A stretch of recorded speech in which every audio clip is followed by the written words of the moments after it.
Less is more. Sometimes that statement is simply not true. A lie said to you by your mother or school teachers in an effort to stop you scoffing all your sweets in one sitting or to make you quieten down. Every now and then, however, a case comes along that probes you to sit down and consider this question. Can less really be more?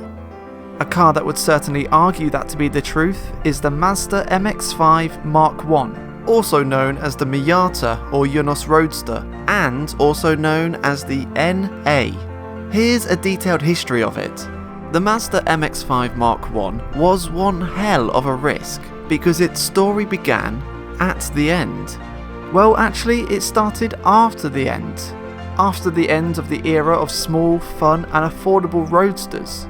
You see, once the Second World War had finally concluded, the world was ready to let its hair down a little. And one of the ways it did so was through a newly popular type of car. Ruthless by design, lightweight and agile, and not exclusively attainable to the super wealthy. These cars grew and grew in popularity, peaking in the 1960s with models such as the Lotus Elan and the MGB. But then, the safety-centered 70s arrived, and with it, strict safety and emissions regulations. Suddenly, these lightweight cars needed to be bolstered with extra crash protection, rendering them no longer so lightweight or beautiful. And in order to pass new emissions tests, these heavier cars often had to have their engines detuned as well, meaning they were no longer so exciting on the straights either.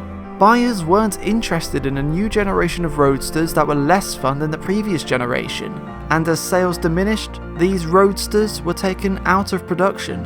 And as a result of this, by the early 1980s, the affordable roadster was flatlining, with essentially the Alfa Romeo Spider and the Fiat Spider being the only well-known, just-for-fun, affordable roadsters on offer from any sizable manufacturers. Sadly, however, even these Italian dropheads were approaching the end of their lives. Mazda had been going through some significant changes since the Second World War too. Being based in Hiroshima, the company had to rebuild after the dreadful destruction of the atomic bomb dropped by the Enola Gay on the 6th of August 1945. Whilst the Mazda factory was outside of the city limits and avoided any major damage, as you can imagine, this horrific incident still had a significant impact on the company and its workforce. However, the Japanese company showed resilience, and even whilst the factory was being used as a makeshift hospital, they managed to restart production of their sturdy three-wheeled trucks before the year was out. From here, Mazda went from strength to strength as they advanced from producing only commercial trucks to also making passenger vehicles. Sports cars were clearly something the Hiroshima-based company were passionate about, as just 7 years after introducing the world to their first ever consumer passenger car, they introduced their first sports car, the incredibly advanced Cosmo Sport 110S, which was powered by Mazda's first ever rotary engine. But that's a story for a different time. After the Cosmo, in addition to making some more family-suitable models, Mazda went on to create advanced cars including the sporty Savannah GT and the upmarket and world-renowned Mazda Rx-7. Again, a story for a different time perhaps. As the 80s came around, Mazda were pretty happy with themselves. They were exporting around 170,000 cars per year to the United States alone, their cars were winning accolades left, right and centre, and they produced a range of vehicles that could tickle the fancy of any market demographic. Well, almost any market demographic. You see, Mazda was selling cheap, practical cars and expensive fun cars, but they didn't have anything in their lineup which was widely affordable and fun. A fact that certainly didn't go unnoticed by a gentleman called Bob Hall, as during a meeting when he was working as a journalist, Mr. Hall was casually asked by Kenichi Yamamoto, the chief engineer at Mazda, what car he would like to see the company produce next, to which Bob enthusiastically replied, a lightweight sports car for those who can't afford an RX-7. In his enthusiasm, Mr. Hall grabbed a stick of chalk and bustled over to the blackboard in the corner of the room, where he excitedly sketched out a basic car design. It had 2 seats, rear-wheel drive, and was inspired by the British sports cars of a now bygone era. After exchanging pleasantries, Mr. Hall and Mr. Yamamoto shook hands and went about their days, weeks, months and a year. Until one day, about 2 years later, Bob got a phone call. Mazda was setting up a research and development centre in California, and they wanted Mr. Hall, a man with no formal engineering training, on the team to work on the very first stages of producing that car he had excitedly drawn on a chalkboard around 24 months earlier. Well, sort of to work on his chalkboard car. Really, he was employed to spend his days working on Mazda's B-Series pickup truck. However, he was graciously invited to work on his sports car idea outside of working hours. But for Bob, that was all the invitation he needed. For years, he'd arrive at work at 6 AM to get a couple of hours of sports car research done before the day began. He would work on the car through his lunch break and then stay late to conduct a few hours of extra research after the working day had finished too. Bob Hall wasn't the only person at Mazda with a penchant for an affordable sports car. Whilst he was working on the initial stages of his idea, he met and offered a lift to a fellow Mazda employee during an event at Pebble Beach in California. During the drive, Mr. Hall, in tentative Japanese, asked his colleague in the passenger seat what type of car he thinks Mazda should make next. And once the gentleman replied, "A lightweight sports car," Bob erupted with excitement. All language barriers forgotten, Bob talked at his Japanese colleague about his aspirations for something similar in English and at a rate of words that would make even an auctioneer envious. Mr. Hall's right foot was evidently enlivened too, as whilst talking at 100 miles per hour, he was also travelling far beyond the speed limit and was only brought back down to earth when the police stopped him and his colleague for speeding. Regardless, his spirits were hardly dampened, and after realising they weren't alone, Mr. Hall, Mr. Fukuda and a band of colleagues, all eager for a market-filling lightweight sports car, penned an essay entitled "What is a Sports Car to an American?" The written appraisal concluded that sports cars must have a degree of performance, but more importantly, they must be fun to drive. It has to feel faster than it is, but it doesn't have to be fast in absolute terms. That sounds fairly familiar, I'd say. But despite its findings that America did need a cheap, lightweight, fun sports car, the essay fell on deaf ears back at the company's Hiroshima headquarters. But this report spoke sense, and it took just a simple trick to inspire the bigwigs at Mazda to seriously consider making a lightweight sports car. A simple, brilliant trick. After failing to be totally convinced as to the possibilities that could come from making a charming, affordable and fun car, bigwig Kenichi Yamamoto was about to head to Tokyo for a business meeting. He was going to be taking his executive and practical car along the Japanese expressways, and as a result was preparing himself for a rather dull, rather tedious journey. Suddenly, a couple of Yamamoto's engineers, who very much liked the idea of Mazda producing an affordable lightweight sports car, chirped up with an idea. They suggested that rather than Mr. Yamamoto take the same old boring route as he always took, he instead borrow their Triumph Spitfire and take the mountain road route to the capital city instead. Just for the sake of variety, of course. Mr. Yamamoto thought, okay, why not? And decided to take them up on this offer. And by the time he'd arrived in Tokyo, he was convinced. Mazda needed to explore the possibility of producing a car that could evoke the same feelings of joy as the old, lightweight, affordable British sports car he'd just driven had done. So the affordable, lightweight, fun sports car project was a go. Or I guess really it was a go-go. As in order to tackle this new project separately to all the sensible and certain projects the company was developing, a new program at Mazda was introduced. One that encouraged free-thinking ideas for possibly unusual products, such as, say, trying to revive and reintroduce a type of car that was last successful a quarter of a century ago. This program was called Offline Go Go. Why? Well, I imagine because if you're going to be making weird stuff, you may as well have a weird name. The first thing the offline go-goers had to decide was what powertrain layouts this car was going to have. There were 3 options available: front-engined and front-wheel drive, mid-engined and rear-wheel drive, or front-engined and rear-wheel drive.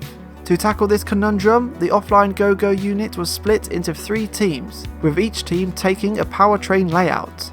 Bob Hall and his team in California received the front-engine, rear-wheel drive format, whilst the other two layouts were conceptualized at Mazda's Tokyo Design Studio. It was to be a competition. Each team would show up at Hiroshima with drawn designs to present on paper. The weakest design was to be dropped from the running, and the remaining two would have a clay model produced, from which the winning design would be chosen to be taken forward into further design and development. It was simple and brutal, and had it gone down like that, we would not have the car we know and love today. Fortunately, in reality, things happened a little differently. The teams all showed up at Hiroshima in April of 1984 with some contrasting designs. First, the Tokyo front-engined, front-wheel drive design was shown. A stylish coupe design that was modern yet easy on the eye, and due to its powertrain layout, it had a significant advantage as many components on this design could be taken from the upcoming and identically formatted Mazda 323 sedan, making it super cheap to create. Next up was the mid-engined rear-wheel drive effort, drawn by the second Tokyo design team. A modern, fashionable and angular design which was certain to please Masukatsu Kato, the man overseeing the project and the judge of this inter-division competition. The mid-engined concept was poised to take the fight to Toyota and their MR2. Finally, the Californian design squad stood up to present their sketches and vision. Bob Hall and the team he was a part of had approached the task a little differently. They didn't want to design a car that could only be sold for around 4 to 7 years before being updated, which traditionally speaking was Mazda's approximate model cycle. They instead wanted to design a car that could be sold from Mazda's dealerships for the next 10 years. It would certainly make the car much cheaper to produce over the long term that way, but therefore the Californian design team had to steer clear of modern and fashionable design trends, as they would age the car too quickly. Instead, they opted to give the car a much more simple, curvaceous and classic design, taking notes from the likes of the Lotus Elan of the 1960s, rather than from the much more relevant Rx-7 or first generation MR2.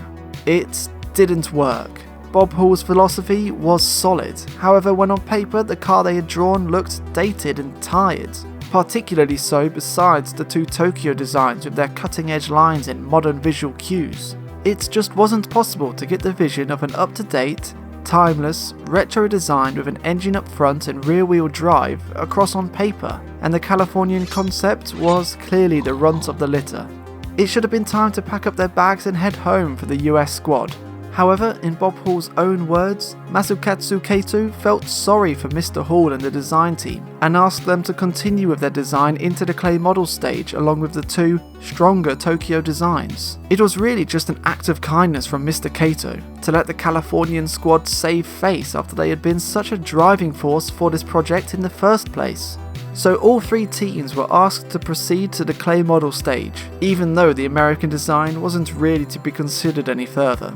Or so Mr. Kato thought. When the teams reconvened in Hiroshima with their clay models, things had changed. Team 1 and their front-engined, front-wheel drive design remained a top option, and it looked good in 3 dimensions. The mid-engined car from Team 2, however, was already proving to be a no-go. Aesthetically, it looked great as a clay model. However, with the Toyota MR2 and the Pontiac Fiero ripping their way through the American market, it was decided that there was insufficient space for another mid-engined affordable car to be sold stateside, and the design was deemed doomed. It turns out though, the Californian design had risen from the ashes into a beautiful and far easier to understand clay model of a coupe car.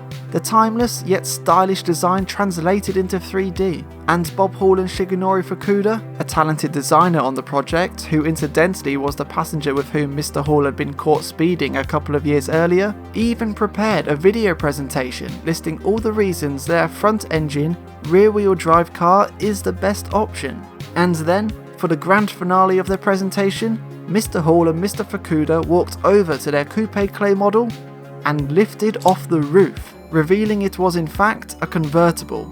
At this moment, the project leader from a rival concepts team jumped out of their seat, pointed at the convertible, and exclaimed to the judge, "Build that one."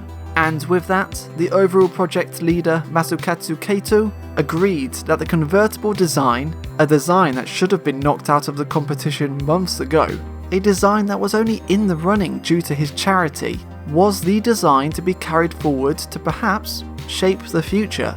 Mind you, there was a long way to go before any of that though, as still there was trepidation regarding the risks surrounding manufacturing this almost extinct breed of automobile.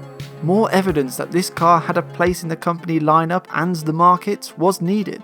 Therefore, it was time to start developing the car. The first thing on the development agenda was to send this American-designed, Japanese concept to England, where it was to be turned into a fully functional and drivable prototype.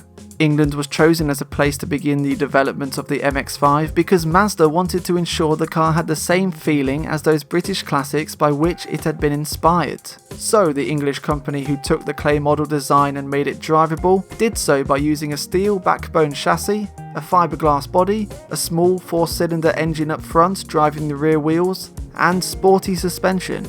In essence, they made another Lotus Elan, but with Japanese components and Japanese reliability. The concept car was tested at the UK Military of Defence test track against the likes of the Fiat X19, the Reliant Scimitar, and the Toyota MR2. And against its would-be rivals, even in basic prototype guise, the Mazda performed admirably well. The little prototype was giving the production models more than a run for their money. The early stage prototype MX-5 performed similarly well when it was shipped to the United States. Kenichi Yamamoto, who had been a supporter of the lightweight sports car project since it was first dreamt up, was now president of all of Mazda, and he decided, with his sensible presidential head on, he needed to see how the car would look and feel in the land of what would be its primary market before it could be taken any further into development. If the car didn't seem right in America, the project would be called off. Therefore, when it was taken off the boat, the prototype car was sent on a cruise around California along with a Triumph Spitfire, a Honda CRX convertible, and an RX-7. The car certainly looked at home on the winding Californian roads. However, it also quickly drew the attention of the locals. When parked up, automotive enthusiasts were flocking to the concept car. Eager and interested eyes were coveting the unknown MX-5 on what was supposed to be a somewhat undercover test. Then the auto journalists turned up to take a look as well, equally excited by this new charming roadster. The little Mazda's cover was blown, but it was a happy mistake, as upon seeing just how enthusiastic both the general public and the media were at the sight of the car, Mr. Yamamoto, who had sent the prototype to the States, decided, yes, this car definitely will be going into production. So development carried on. The Californian design team continued to visually refine the car, making a total of 3 clay models, the last of which looks very similar to the car we know and love today.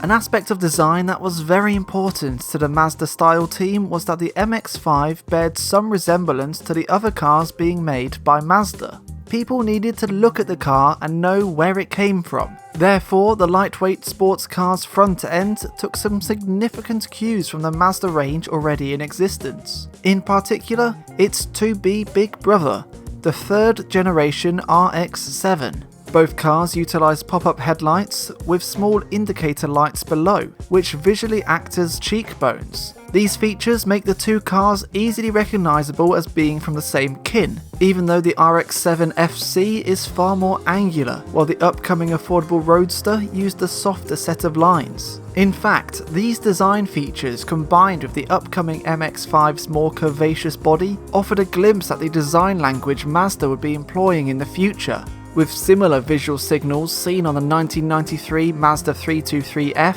and the achingly beautiful 1992 Mazda Rx-7 Fd, both of which were preceded by our, still so far unnamed, affordable lightweight fun sports car. Not all of the design process was as easy as keeping the car looking relative to its siblings, particularly as there was somewhat a rivalry forming within the development team, with a fairly classic concern causing the consternation: style versus engineering.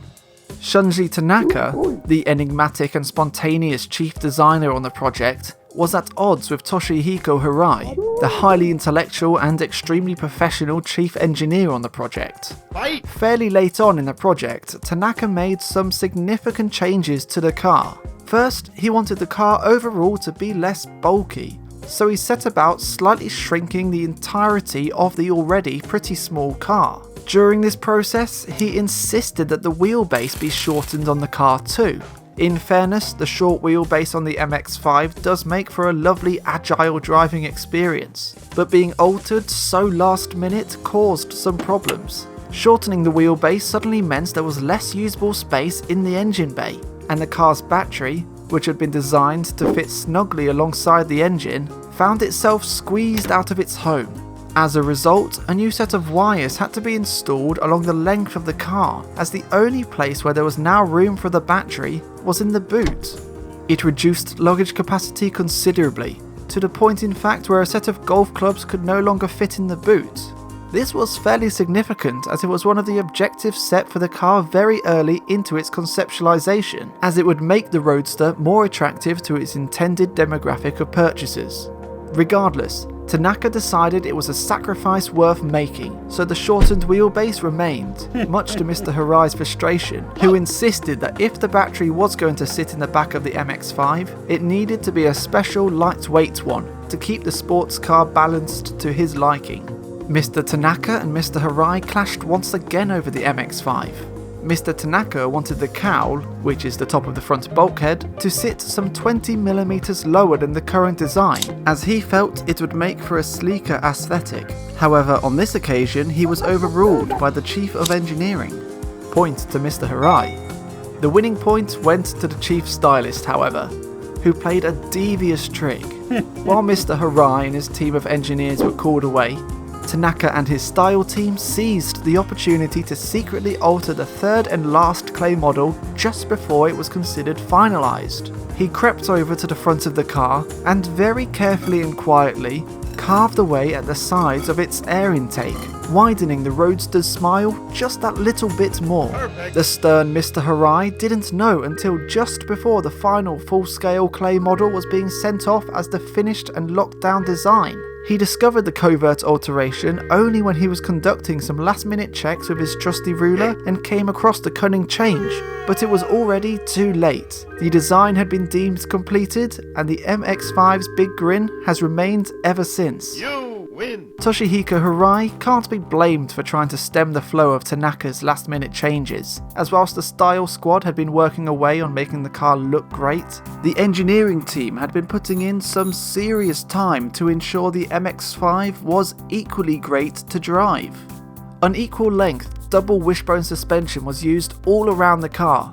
It was an expensive option as it needed to be made from scratch because there were no examples available from Mazda's pre-made parts bin, but it was necessary to ensure the car felt sporty around the corners. Originally, these suspension components were intended to be made from aluminium for added lightness. Unfortunately, however, costs dictated a steel solution be used instead.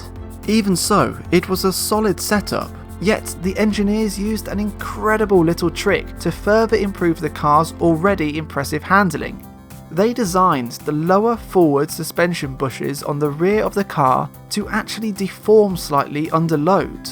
It meant that as the car cornered, the outside rear wheel would toe in slightly, helping the MX-5 maintain stability and swiftness while barreling through fast bends. It was basically an analog high-cas or rear steer system, as found on cars such as the Nissan 300ZX and modern Porsche 911 GT3 RS's, as well as countless other supercars. Simplified genius. It was one of the many things that took a collection of good components and combined them into a truly great driving experience. The engine, for example, initially available as just a 1.6 litre unit with a cast iron block and aluminium head that produced around 120 PS at 6,500 RPM and just 100 pound-feet of torque at 5,500 RPM, is hardly a head-turner and emotion stirrer in its own right. It was chosen amongst other reasons because it was going to keep the cost of the car and its ownership down, rather than because it would boost its performance up. However, by addressing an issue that had plagued front-engine, rear-wheel drive cars for decades, Mazda were able to ingeniously extract an extra dollop of performance from the small power unit. You see, for years, front-engined, rear-wheel drive cars have had an issue with flex. When the engine starts spewing out its horses, rather than all of that power immediately being sent through the gearbox, down the drive shaft, through the rear differential and into turning the wheels, some of it will be lost because the rear differential will twist slightly before being able to catch up and accept the full power delivery from the engine.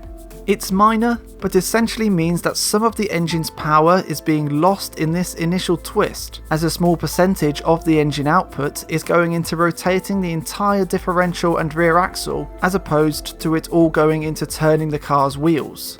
All of this reduces the responsive feeling you should get between pressing the accelerator and the car actually accelerating. Mazda's engineers came up with a brilliant solution to this problem in what they called the power plant frame. Really, it's just a stiff piece of metal that travels along the underside of the MX-5, connecting the engine and gearbox at the front of the car to the differential at the rear of the car. But what this stiff metal means is now the engine, gearbox, drive shaft, differential and rear axle are essentially a single unit, and therefore the differential can no longer rotate out of line with the engine, meaning power is no longer lost on that twist. The response time between foot and forward movement had been dramatically improved, and it wasn't big horsepower figures from a big expensive motor that proved to be the solution to the MX-5's lack of pep pulling away from the traffic lights. Instead, an extra slab of aluminium was. The engineering team got pretty slick when it came to fitting the braking system too. Realistically, given this lightweight sports car was turning out to be so, well, lightweight, drum brakes at the rear of the vehicle would have been more than sufficient. However, with marketing in mind, the car was fitted with disc brakes all round, as that was becoming expected of capable sports cars. The really clever bit in all this is that the calipers on both the front and the rear braking systems were intentionally positioned within the car's wheelbase. The front calipers were at the rear of their discs to be just behind the axle, and the rear calipers were at the front of their discs to be just ahead of their axle. This kept the weight as central as possible on the car, just as the engineers intended. Weight had been a primary consideration on the MX-5 since it was first sketched on that chalkboard years before, and the engineers didn't forget its importance. The car was given an aluminium bonnet to reduce its weight up front, and to greatly lighten its extremities, the front and rear bumpers were made entirely out of lightweight plastics. As a result, the production car weighed just 940 kilograms in its most basic form. Perhaps more interestingly though, is that the car doesn't have that perfectly level 50-50 weight distribution it's famed for. In fact, it has a 52-48 front to rear weight bias, making for a car that isn't afraid to get a tad tail happy if pushed to be so, however does so in a controlled, manageable fashion. Of course, this is entirely by design. We can be sure of that fact, as if the engineering team had wanted to further balance the car and send more weight rearwards, they wouldn't have insisted on that lightweight battery in the boot I mentioned earlier. The exhaust on the car was, at the time, respectably lightweight too, weighing all in at 18 kilograms. But its weight is far from the most impressive attribute of the MX-5's exhaust. That accolade goes to the sound. It's not particularly loud.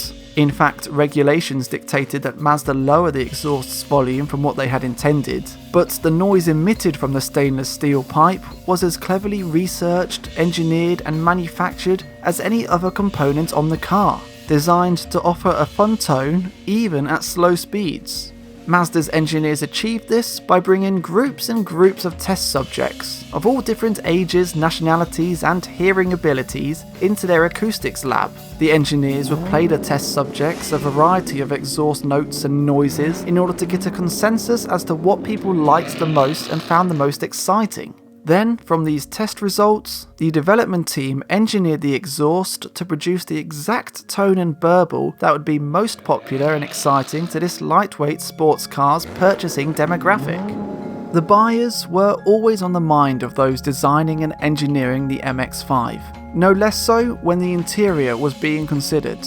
The interior is one of the places where cost saving is particularly apparent on the car. Designed to feel like a Japanese tea room, the space inside the MX-5 is undeniably simple. However, a rather scientific and complex trick was once again employed to further improve the user's experience when travelling in the car.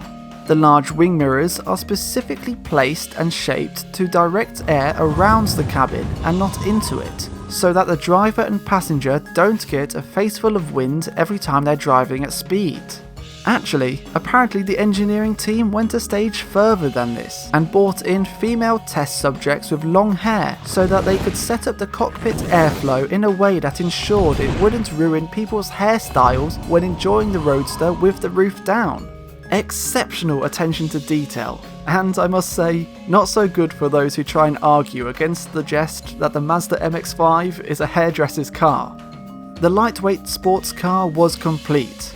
It had started as a chalk sketch. It had taken years of research, fierce competition, clever design and cunning engineering, but now it was finally ready to show itself to the world.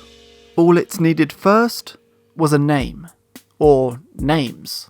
Up until this point, the car had primarily been referred to by those working on it as the LWS, meaning lightweight sports car, or P729, which was its project code. For production, however, Mazda wanted something a little more catchy, and in an attempt to keep the car as relevant as possible for the markets in which it was to be sold, 3 different names were chosen for the same car. For Europe, Australia, and essentially anywhere in the world the car was being sold other than Japan, Canada and America, Mazda opted for the MX-5 moniker. Up until this point, the name had been used exclusively for a range of fruity-looking concepts Mazda had dreamt up through the 80s, such as the futuristic and luxurious MX-2, the sporty, rather Honda NSX-esque MX-3, and the crazy fun, almost Lego-looking MX-4.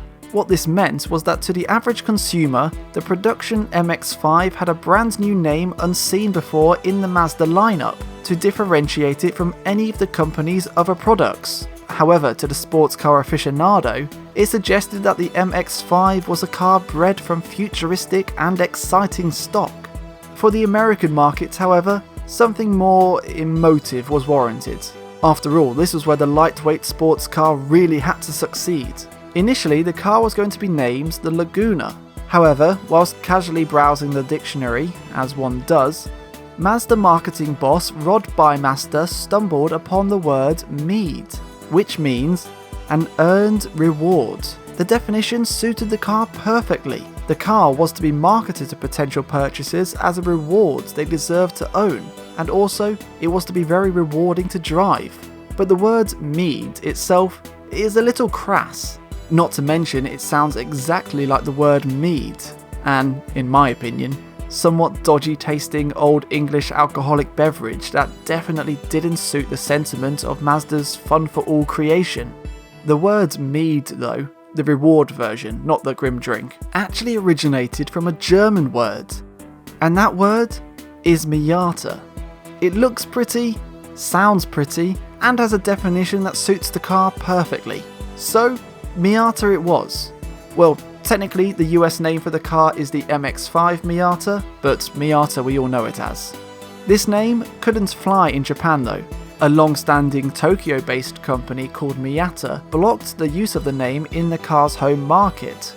It wasn't the end of the world really. Instead, Mazda settled on the name Eunos Roadster. Eunos meaning, in essence, joy. Eunos was more than just a name for the car though. Mazda set up Eunos as a sub-brand to the company, from which they would sell somewhat more upmarket examples of their product range, sort of like how Toyota does with Lexus and Nissan do with Infiniti. The Eunos brand did sell more than just one car, however, it only lasted as long as the first generation Eunos Roadster did. When the time came to finally unveil the tri-named car, Mazda turned to the Detroit Motor Show, who very quickly turned Mazda away, as they weren't particularly interested in displaying imported cars at the time. So instead, the car was unveiled at the Chicago Auto Show in February of 1989. The MX-5 Miata had to fight for the attention it deserved though, as at the very same show Nissan was unveiling their beautiful and high-tech 300ZX, and Honda took the covers off their, now very much legendary, Acura NSX supercar. Mazda's efforts did get the praise it was entitled to, however, by both critics, the public, and other car manufacturers, as during the show a designer from Honda wandered over from their NSX stand to where the MX-5 Miata was on display and started chatting to Bob Hall, who of course dreamt up the idea of Mazda's little sports car. The Honda chap said to Bob, "We have the star of the show, but you have the star of the market." Everyone knew the MX-5 Miata was about to make a dent in the automotive universe. And it did. When the car went on sale in July of 1989 in the States, its basic price was $13,800. It was available to buy in Japan at the same time for a similar price. However, Europe didn't receive the car until March 1990, where the car's pricing began at £14,899. It was an affordable way into sports car ownership, but it wasn't exactly cheap. In the UK, for example, cheaper alternatives were available. A top-of-the-range Caterham was almost £3,000 cheaper. You could buy a Reliant Scimitar for over £4,000 less, and you could even spend less on a Lotus Elan, which was the car that, in essence, inspired Mazda's little Roadster. This didn't matter though. Lotus fun with modern Japanese reliability was a combination that made the MX-5 Miata a bargain that must be bought the world over. The magazines loved it, with journalists praising its fun characteristics as a retro riot with real-world usability.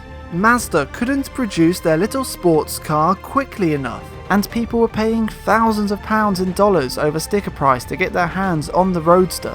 By the end of 1990, Mazda had sold almost 60,000 Miatas in the States, almost 35,000 Eunos Roadsters in Japan, and over 18,000 MX-5s around the rest of the world. In under 2 years, Mazda had introduced and sold more of their little Roadster than Alfa Romeo had done over the 24 years they had been offering the Spider. Here's the thing though. When you've made a car that's intended to be in the showroom for 10 years, and within a year and a half you've already sold over 110,000 units, how do you keep people interested in your car? How do you keep people coming into the dealerships and splashing their hard-earned cash on a car that's quickly becoming about as rare as wasps at a picnic? The answer? Special editions. Lots and lots and lots of special editions. Over the 9 years the Mazda MX-5 Miata NA was sold, between the Japanese, the American and the UK markets alone, over 50 special editions and notable variants of the lightweight sports car were produced. I'm only going to chat about the most special of these special editions. Going through the whole set would take forever.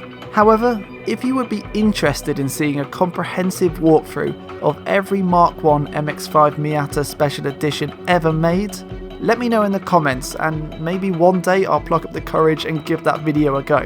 The vast majority of special editions produced for the NA MX-5 Miata featured only aesthetic changes, new seats, new paint, things like that.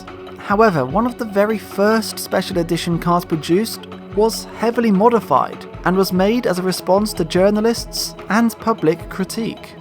The main criticism of the MX-5 back in 1990 remains the Roadster's primary point of criticism today: its speed. In the end, all the tricks in the world couldn't hide the fact that the little car didn't have much power. Mazda appreciated this feedback, and in late 1990 offered the Mazda MX-5 BBR Turbo to the UK market.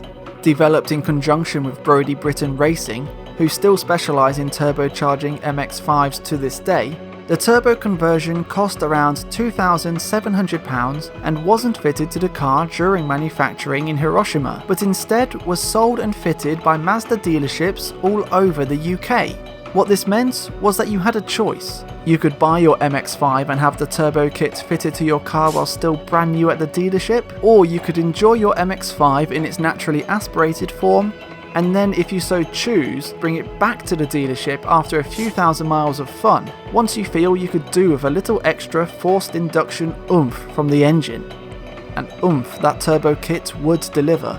In its standard form, the 114 brake horsepower UK MX-5 will reach 60 miles per hour in 8.7 seconds and will manage a top speed of 121 miles per hour if you're brave enough. Once you bolt the BBR kit's Garrett T25 turbocharger on there though, the engine produces a buoyant 150 brake horsepower and 154 pound-feet of torque, which propels the car to 60 in a significantly better 6.8 seconds and a top speed of 130 miles per hour. Figures that are particularly impressive when considering this kit was fitted to an otherwise completely stock motor and came with a 3-year Mazda warranty. It was a recipe for popularity. Over 1,200 turbo upgrades were sold and fitted to the MX-5 NA. Less popular was this, the Mazda MX-5 Le Mans. Created to celebrate Mazda's brilliant win at the 1991 Le Mans 24 Hours with the famously and beautifully noisy 787B, the MX-5 Le Mans even came with a certificate of authenticity signed by 787B and F1 driver Johnny Herbert, and it was only available with a matching colour scheme to the big, fast, rotary-powered race car. Journalists slated the MX-5's livery, many branding the car an eyesore, and of the 24 sold, one for each hour of the race, 4 MX-5 Le Mans are known to have been sent back to the factory and resprayed in a single standard colour. A decision I imagine those owners now rue, considering the MX-5 Le Mans with its BBR turbo, because each of the 24 cars also came with BBR's excellent forced induction upgrade, and green and orange crisscross colourway, is one of the most mystical and valuable MX-5 NAs on the market today. Some folks took issue with the MX-5 donning the 787B's livery because it felt unearned. The MX-5 was far from being a race car, and some believed the Le Mans Special Edition treatment should have instead been given to the Rx-7, a car that indeed had been racing, and in fact competed at the 1982 Le Mans 24 Hours. But the FC Rx-7 was at death's door, and besides, the MX-5 was a race car too. In 1990, Mazda set up the Mazda MX-5 UK Cup, a championship that was run over 12 rounds around the UK's best racetracks between 27 competitors. The racing was fierce, fun, and attracted enough attention for Mazda to decide it was worth running for another year, and then another year. And today, the MX-5 may just be the one-make series maverick, as every year since 1990, scores of competitors have hopped behind the wheel of their trusty little sports cars turned race cars to battle it out for supremacy. It's far from being a homologation special, but the MX-5 Miata NA, and the generations that follow for that matter, do have more than just a pinch of race car in them. The American market, unfortunately, had to do without engine upgrades on their production special edition Miatas, but that certainly doesn't mean there aren't some worth mentioning. The first I'm going to feature is the MX-5 Miata Club Racer, and it's not a special edition, nor is it or was it ever actually purchasable. Instead, it was a fully functional, awesome looking sales tactic. When Mazda were just about to unveil their little beauty to the world in 1989 at the Chicago Auto Show, those working at the company's North American offices decided that in addition to the ready-to-sell production car, the MX-5 Miata stand needed to display something with even more flair. Something that would spike the interest of those looking for a bit more savagery from their sports car. Gone were the famed pop-up headlights, replaced with small and lightweight plastic-covered eyes instead. The Club Racer's bodywork was bulged at the sides, giving the car a much more muscular aesthetic and covering the considerably wider than stock front and rear wheels and tyres. The concept also had a modified exhaust system. However, possibly the most interesting feature of all is the colour. Bright yellow.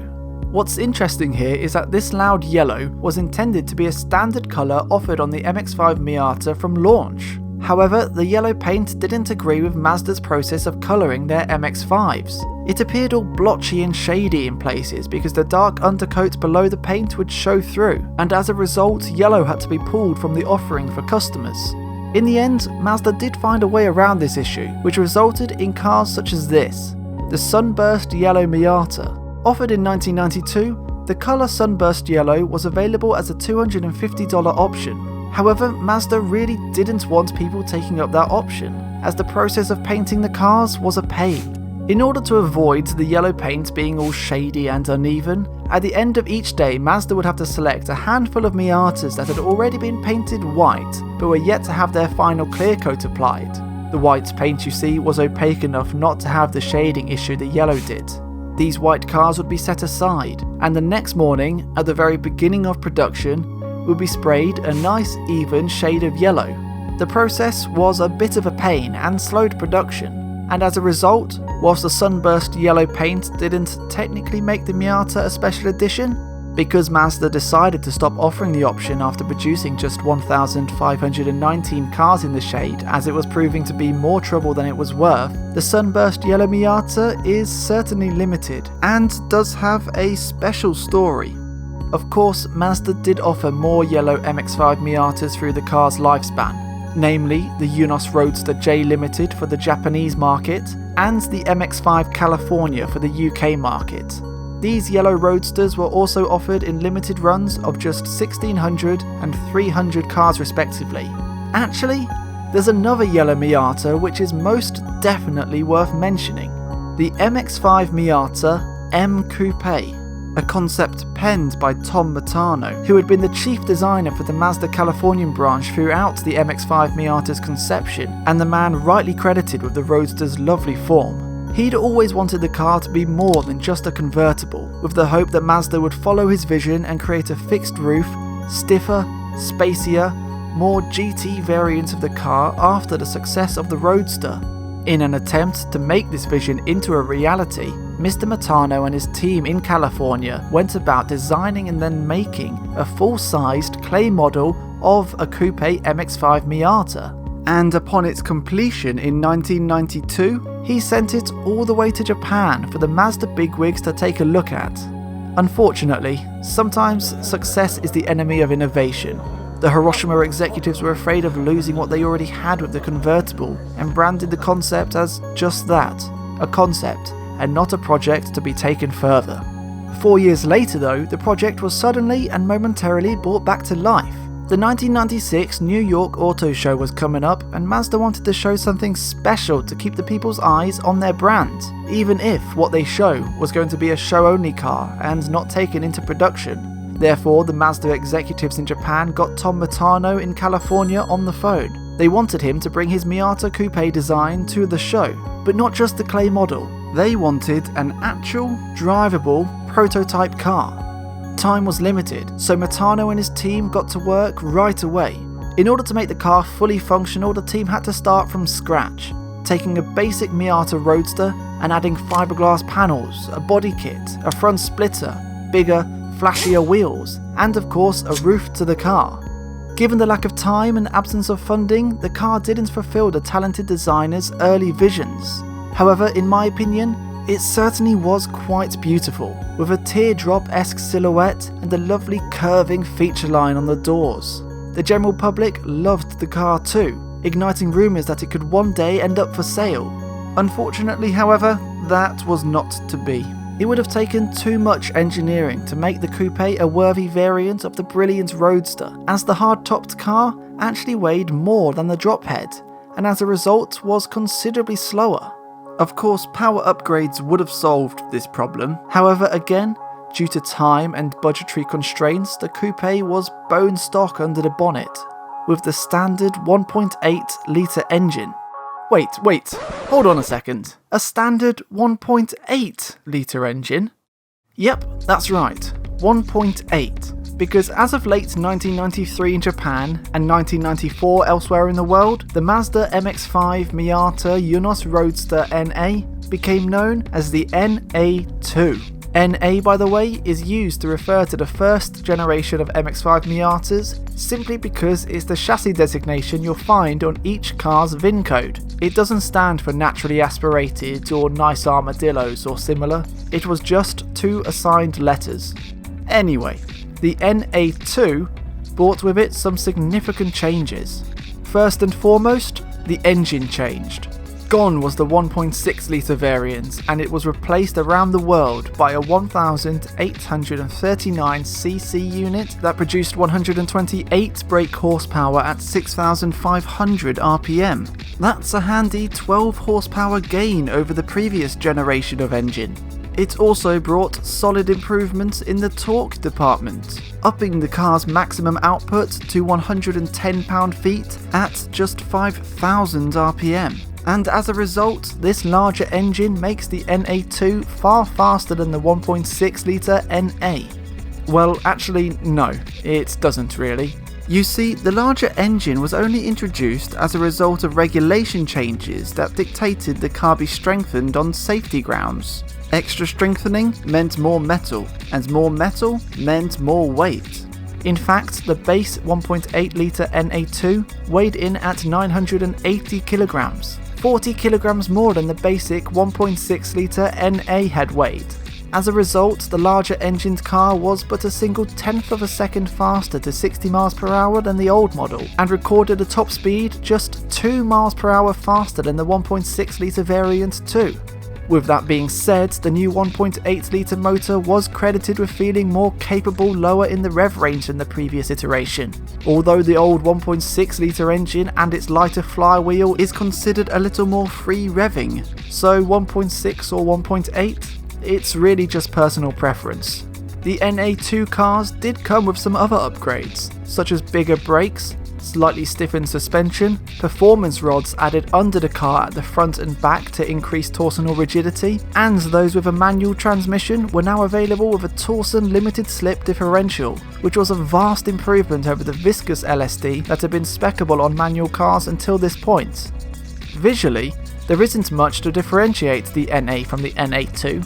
On the outside of the car, the optional alloy wheels were redesigned and as a result were a kilogram lighter on each corner. However, consistently speaking, perhaps your best place to tell the two variants apart is in the cabin. As on the NA2, you will find a brace bar joining the two seatbelt towers together on either side of the car, added for stiffness. Another interior change was the removal of the door armrests on the updated variant, which were replaced with elasticated pockets. Something that didn't go down very well with the customers, and therefore the armrests were reintroduced a while later. Whilst we're on the subject of reintroducing parts, in April of 1995, the 1.6 litre engined MX-5 was once again made available for the UK market, to be sold alongside the 1.8. Mazda's UK dealer network had campaigned to headquarters in Japan to give them a super cheap MX-5 to offer to customers, as by this point the 1.8i and 1.8s were starting at £14,495 and a whopping £17,395 respectively. The issue was that MG were about to launch their MG-F, a direct competitor to the MX-5. It was new, British, and starting at around £15,000, it was going to tempt a lot of customers away from the ever more expensive and aging MX-5. Mazda responded to their UK dealers and said, "You're right, we need something that's going to be dramatically cheaper than the MG." So back came the 1.6, priced at just £12,995. Be warned though, this car was below NA spec. No power steering, no radio, no electric windows, no alloy wheels. The improved brakes and suspension on the NA2 were swapped back to the previous NA spec, and the motor itself was significantly detuned, to the point where it only made a measly 88 brake horsepower. This detuned engine is the engine you'll find in the likes of the 1997 Mazda MX-5 Monaco Limited Edition and the MX-5 Monza Limited Edition. So buyer beware.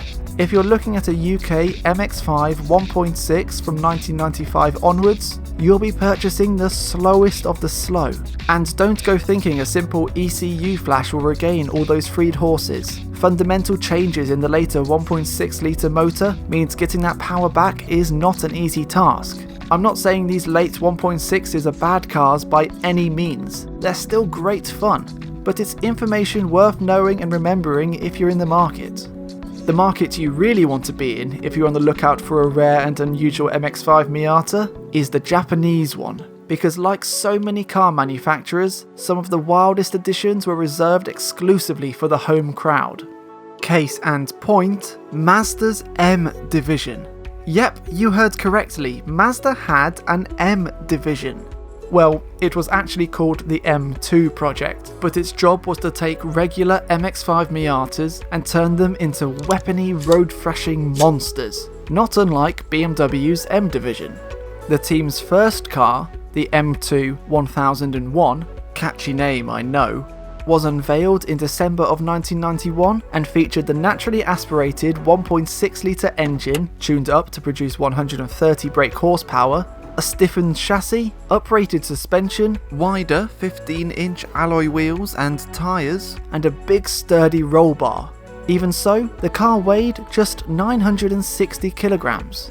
Mazda only made 300 of these cars, and despite the fact it cost the same as a top-end Toyota Supra or a low-end Nissan 300ZX at the time, the crowds were so clamorous for this little hardcore machine that Mazda had to use a lottery system to fairly decide which of its customers would get one. The M2 team then went on to produce the aptly named M2 1002. This time the team focused on making the car a lovely place to be. The car interior was packed with sumptuous ivory leather, a polished wooden center console and a wooden Nardi steering wheel or a beautiful contrast stitched steering wheel. Even the top of the dashboard was lined with beautiful leather. The car was equally classy from the outside in a polished dark blue with a more aggressive front bumper and a tanned roof.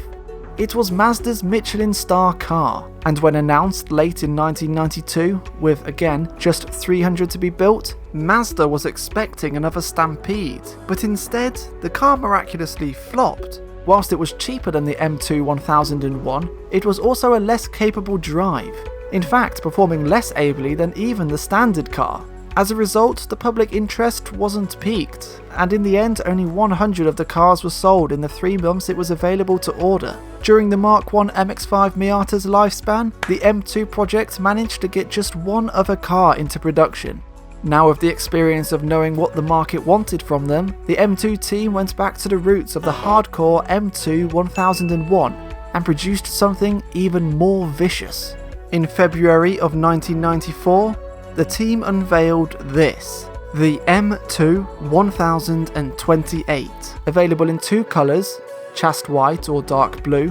The car had a 1.8 litre engine that produced an impressive 140 brake horsepower.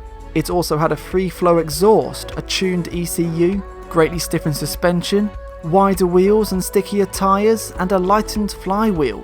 The whole car was lightened actually, despite having a rollover bar, a front strut brace, and all in all 30% more torsional rigidity than the standard Eunos Roadster. The M2 1028, through extensive use of aluminium and by omitting a roof, weighed in at just 960 kilograms, 20 kilograms less than the standard car. It was the last car the M2 division got into production, but it still wasn't their most outrageous car. That accolade doesn't go to the red-on-red M2 1003, the really very clever wheelchair-accessible M2 1031, or even the beautiful, almost Ferrari-looking M2 1008. No, by far the most bonkers M2 Eunos Roadster was the M2 1006 wide-body V6 Roadster.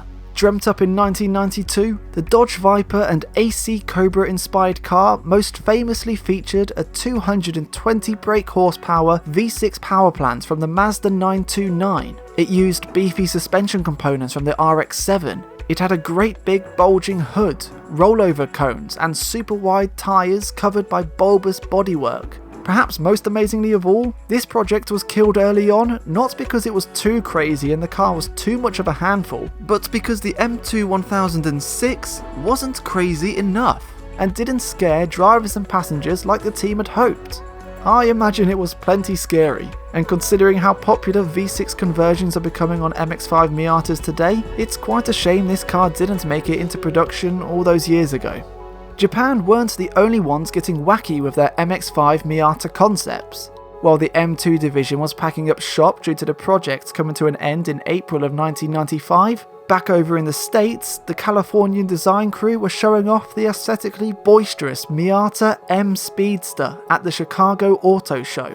Whilst Mazda insisted the car would never be produced, finished in a beautiful cherry red or a stunning sunset orange with 15-inch alloy wheels, bucket seats, a 200 horsepower supercharged 1.8 litre engine, uprated suspension and ventilated capable brakes, the car was a feast for the eyes and provided more than just a little food for thought, as surveyors couldn't help but wonder if it provided any insight into the future of the Miata. Mazda near enough managed to make a special edition MX-5 Miata to cater for everyone. From the Eunos Roadster RS Limited, a hardcore non-M2 special edition that had a lightened flywheel, thicker anti-roll bars, Bilstein suspension and carbon Kevlar Recaro bucket seats, to the much more luxe and charmingly retro Eunos Roadster V Special, a car that had a nardy wooden steering wheel with matching wooden gear stick and handbrake trim, polished chrome kick plates, a tan interior and tan roof, all set against a classically coloured British racing green body. It was a car whose charms could be enjoyed the world over. Being known as the MX-5 Limited Edition in the UK, and in the USA, the Miata Special Edition offered the same luxurious retro goodness. Well, bar its more modern, safety-conscious steering wheel anyway. The copious amount of special editions produced for the MX-5 Miata NA draw a fair few jokes.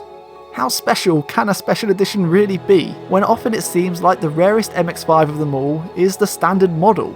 But the vast varieties of this little roadster had done their job. They'd fulfilled their purpose and kept the Mazda MX-5 Miata NA and NA2 fresh for almost a decade. And therefore, in the end, it wasn't really crash safety issues, emissions regulations, or a financial crisis that killed the MX-5 Miata NA.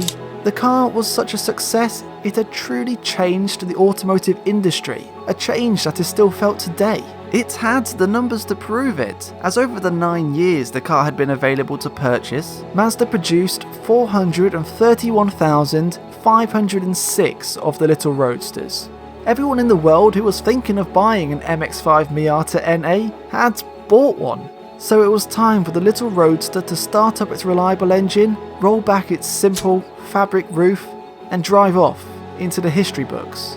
But that little roadster hasn't stopped moving since. 30 years after it was first unveiled, the NA remains living history. Rather than being resigned to motor museums and dusty, unentered garages, you'll find these little, reliable Japanese sports cars tearing around roundabouts on a drizzly day, carving through mountain passes during the summer, and parked up on the driveways of a generation of owners who grew up yearningly gazing at their neighbour's brand new 1989 Mazda MX-5 Miata. The NA is a piece of heritage you can drive when you want, where you want. It's a piece of heritage you can have made brand new again, thanks to Mazda setting up their Mark I MX-5 restoration service in Japan, where you can take them your tired roadster and they will pamper, repair or replace whatever it takes until your car looks as it did the day it left the factory 3 decades ago. But to me, the Mazda MX-5 Miata isn't just 3 decades old, it's 4 decades old. It was 40 years ago when the MX-5 Miata story started. The car had begun as a sketch. It became a conversation between colleagues. Then it was found as a charitable inclusion from a kind boss. It was always a risk, but with determined design it became possible. With creative engineering it became engaging to all. And with the pleasure this low-powered, lightweight, simple, fun little roadster has given the world from the day it was unveiled and will seemingly continue to do so for decades to come, and judging by the now millions of people who have purchased, experienced, cherished, thrashed, relied upon, raced and enjoyed the Mazda MX-5 Miata, I believe we can now confidently answer that question I asked an hour ago. Yes, sometimes less really is more. So that was it. A detailed history of the Mazda MX-5 Miata NA. But hold on a moment, there's more. because I'm taking one of these brilliant cars on a 1,400 mile trip around the beautiful island of Ireland, during which I'll be exploring the most fascinating history and experiencing the best driving roads the land has to offer, all whilst putting this industry-impacting little roadster through some fairly rigorous tests to find out whether it can be always the answer. In the meantime, please do consider subscribing to my channel to be kept up to date with my latest videos, and if you fancy, give me a suggestion in the comments as to what car you'd like to see a detailed history of in the future. Thanks. Actually, there's one more thing. I'd like to quickly mention this book here, the book of the Mazda MX-5 Miata. This video isn't sponsored by it at all, but I felt it was only right to briefly speak about it, as it's been an invaluable source whilst making this video. If you're a fan of the Mazda MX-5 Miata NA and would like to know even more details about this car, I would highly recommend you get a hold of this book. It's a great read and it's packed to the gunnels with details and accurate information from credible sources. Okay, that's the lot. Thanks for watching.